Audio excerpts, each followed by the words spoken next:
รมชาติน้ำมีน้ำตกตาดเป็นธรรมชาติที่ว่างามอยู่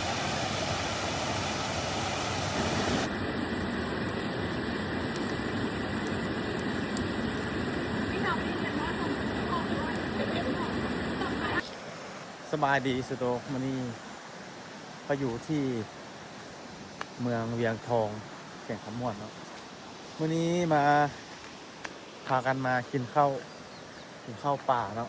อยู่น้ำแม่น้ำแคนบอกว่าน้ำแคนนี่แหละเมื่อกี้เก็บเครื่องเก็บของไปได้แล้วเนาะนี้น้ำดื่มน้ำกินเครื่องนั้นเอาไปเมื่อกี้ได้ละเป็นอย่างบางส่วนอันนี้จะเป็นทานน้ำดื่มอันนี้มันทานดังไฟจะเอาลำโพงนะลำโพงมาเปิดเพลงชิวๆ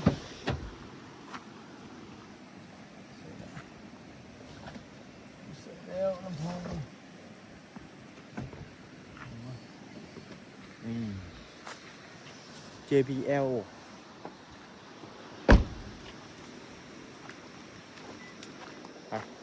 เดี๋ยวเก็บเครื่องไปก่อนทุกคนนี่เนาะอันนี้จะเป็นแบบน้ำตกตาดแบบธรรมชาติเราก็ย่างข้ามไปบางนั้นเครื่องเมื่อกี้ขนไปหอบนึงละ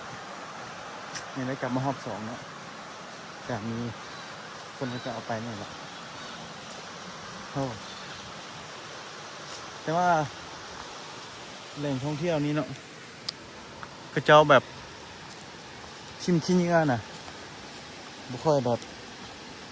สะอาดกันเลยอยากมีกลิ่นขี้เนื้อหน่อยนึงตามชอบตามทางสิกันมีมันเนาะขี้เนื้อหายไปกว่านั้นก็คือมีกลิ่นนิดนึงแต่บอกเป็นอย่างเนาะเอาไปอันฝักเนื้อพระอินเลิศได้อันนี้พระอินเลิศป่าเนาะนี่ผักนางเลิศนี่ทุกคนขี้เหงื่อเนาะขี้เหงื่อเต็มเลยโอ้มากินแล้วไม่เก็บเฮ็ดย่างอันนั้น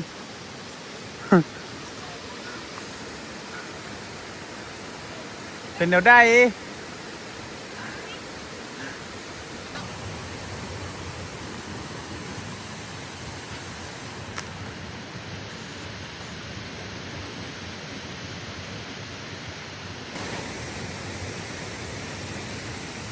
การเดินทางที่แบบต้องขนเทละน้อยนี่ได้ข้ามน้ำข้ามป่ามาก็เพื่อมากินในป่านี้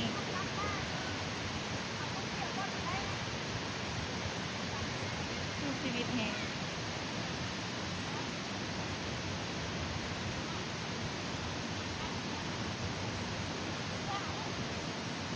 น้ำแข็งเราจะได้กินแต่ก้อนเนาะอุ้มมือไก่ดั่งไฟปิ้งเป็ดแล้วทุกคนตอนนี้ดั่งไฟปิ้งเป็ดก่อน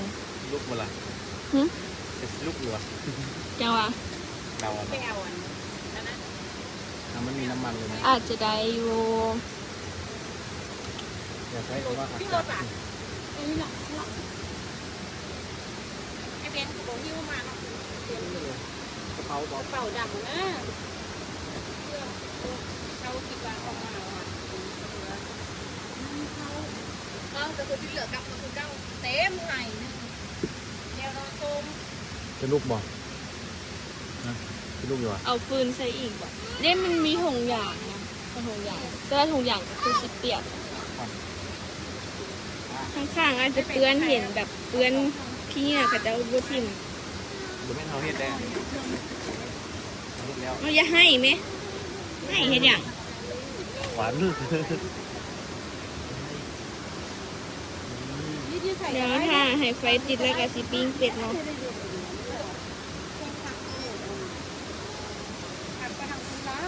ดังเป็นหน่อย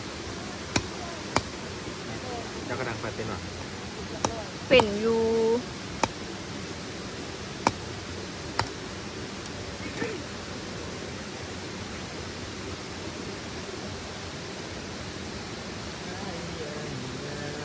ดูแล้วนี่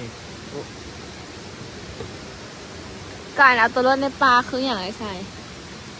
ฮะ มีบอวิธีเอาตัวรอดในป่าน่ะ มีนึ่งไฟป่าต้องมีไฟแซกไฟ อ๋อ กับไฟต้องมีทุกคนเข้าป่าต้องมีแต่ว่าแบบเจอสถานการณ์ฉุกเฉินบอกหรือว่าเวลาเราดังไฟเรากินข้าวสินะคือเอาเข้าไป4-5 มื้อสิแล้วถ้ามันกับแบบเหตุฉุกเฉินเนาะคือไฟ คันน้องทำโบมี เอาเบิด เขาจะใต้ไฟเลยมีบอ เอา แบบวิธีคิดไฟอันก้อนหินนั่นหรอ เอาอัน ได้ปะ เอาไม้มาถันเสาไม้แล้วก็ถัน ผัดนี่มันออกไฟ ไม่ถันแล้วมันห้อนแล้วก็เอาอันเดี๋ยวบ่มีท่านะบ่มีอุปกรณ์เดี๋ยวเฮ็ดมันเบิ่งแต่ว่าเว้าคร่าวๆบางคนอาจจะรู้ เห็นแต่นำโทรศัพท์เขาเจ้าเห็น เอาไม้มาปั้นให้มันออกฮ้อนออกไฟนั่นแหละคนบ่แม่นง่ายๆไหนจนแบบเหงื่อแตกหมดและก่อนมันสิออกไฟนี่ก็สิบุลุก ใจะเย็นๆให้มันคอยๆไปนี่คือเป็ดที่เขาเอือบมาจะปิ้ง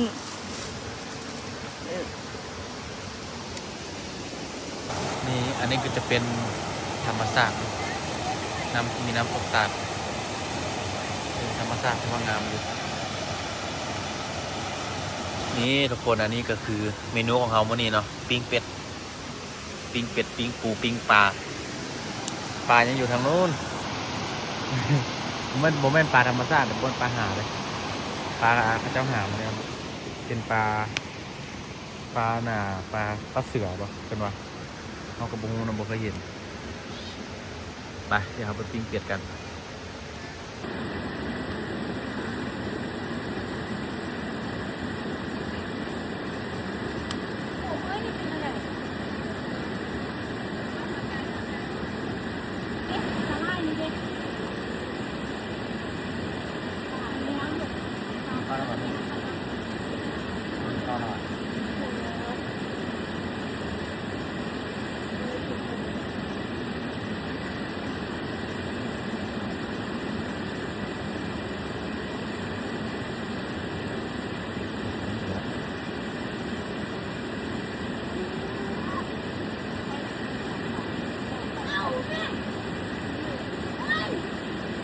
ไม่ติดสูงได้ป่ะเนี่ย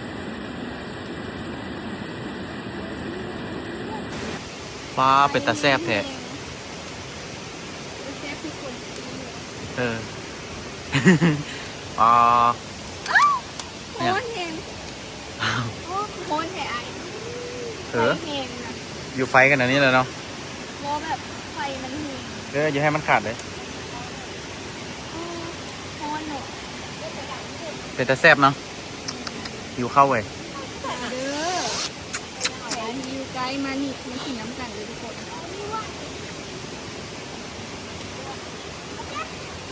มาหลังจากปิ้งสุกแล้วก็ได้มากินข้าวได้บาดนี้